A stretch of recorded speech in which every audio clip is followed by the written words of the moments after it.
क्षेत्र है जहां युद्ध की इच्छा वाले कौरव और पांडव एकत्रित हुए हैं।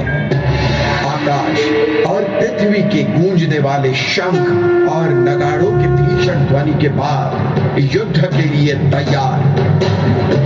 अर्जुन ने धनुष उठाकर भगवान कृष्ण से कहा, सेनयोरुभयोर्मध्ये रथं स्थापयाम्यच्युत। हे कृष्ण, मेरे इस रथ को दोनों सेनाओं के बीच ले जाओ ताकि मैं युद्ध के अभिलाषी इन विपक्षी योद्धाओं को भली भांति देख सकूं। भगवान कृष्ण ने दोनों सेनाओं के मध्य में पितामह भीष्म, गुरु द्रोणाचार्य तथा संपूर्ण राजाओं के सामने रथ को लाकर खड़ा कर दिया। उन उपस्थित संपूर्ण बंधुओं को सामने देखकर कुंती पुत्र अर्जुन अत्यंत करुणा से युक्त होकर शोक करते हुए बोले, हे केशव, युद्ध में स्वजन समुदाय को मारकर हमें क्या लाभ होगा? हाँ, शौक है, हम लोग बुद्धिमान होकर भी राज्य और सुख के लिए स्वजनों को मारने का महान पाप करने के लिए तैयार हो गए हैं। हे माधव, ये युद्ध मैं नहीं करूंगा। यह कहकर उद्विग्न मन वाले अर्जुन अपने गांडीव धनुष को त्याग कर रथ के पिछले भाग में जाकर बैठ गए। ये कायरता! हे धनुर्धर अर्जुन, तुम जैसे वीर क्षत्रिय को ये भाषा शोभा नहीं देती। अर्जुन, उठो, युद्ध करो, ये धर्म युद्ध है। मधुसूदन, जिनकी छाती पर मैंने खेला है उस भीष्म पितामह को, जिनसे मैंने धनुर्विद्या प्राप्त की उस द्रोणाचार्य को मैं कैसे मार सकता हूँ केशव, कैसे मार सकता हूँ? यच्छ्रेयस्या निश्चितं ब्रूहितं मे शिष्यस्तेहं शाधिमां त्वां प्रपन्नम्। अर्जुन ने वैराग्य और शरणागति दिखलाई और चूंकि श्रेय की मांग की, भगवान ने गीता का उपदेश शुरू किया।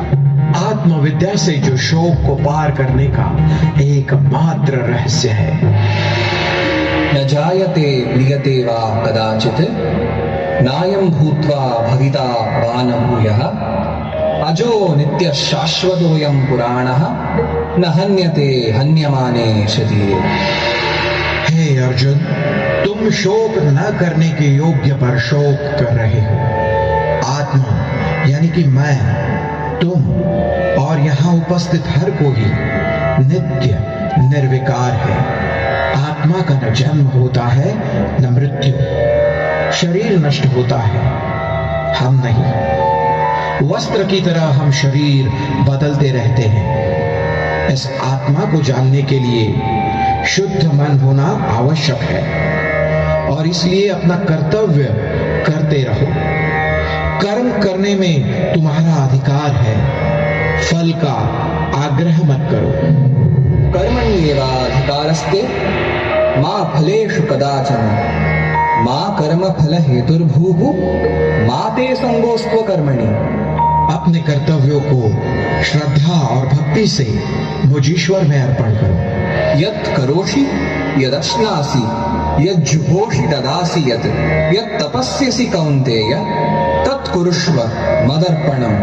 अनन्याश्चिन्तयन्तो मां ये जनाः पर्युपासते तेषां नित्याभियुक्तानां योगक्षेमं वहाम्यहम्। जो अनन्य प्रेमी भक्तजन मुझ परमेश्वर को निरंतर चिंतन करते हुए एक निष्काम भाव से भजते हैं, उनके योग क्षेम का मैं स्वयं वहन करता हूँ।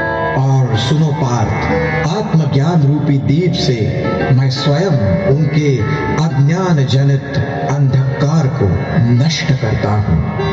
अतः शरीर, मन, बुद्धि ये सभी के धर्मों को त्याग कर अर्थात उनके अभिमान को छोड़कर अपने आत्म स्वरूप मुझ परमेश्वर की शरण में आ जाओ। मैं तुम्हें संपूर्ण पापों से मुक्त कर दूंगा। तुम शोक मत करो पार्थ। सर्वधर्मान् परित्यज्य माम एकं शरणं व्रज अहं त्वा सर्वपापेभ्यः मोक्षयिष्यामि मा शुचः। हे अच्युत, मेरा मोह नष्ट हो गया है। मैं अब आपकी आज्ञा का पालन करूंगा। यत्र योगेश्वरः कृष्णः यत्र पार्थो धनुर्धरः तत्र श्रीर्विजयो भूतिः ध्रुवा नीतिर्मतिर्मम। पूज्य गुरुदेव स्वामी चिन्मयानंद जी ने 40 वर्षों से भी अधिक काल श्रीमद् भगवद गीता का संदेश देश और विदेशों में लोगों तक पहुंचाया और उनका जीवन समृद्ध और धन्य किया। ओम गीता ज्ञान यज्ञ प्रचारकाय नमः। हरि ओम।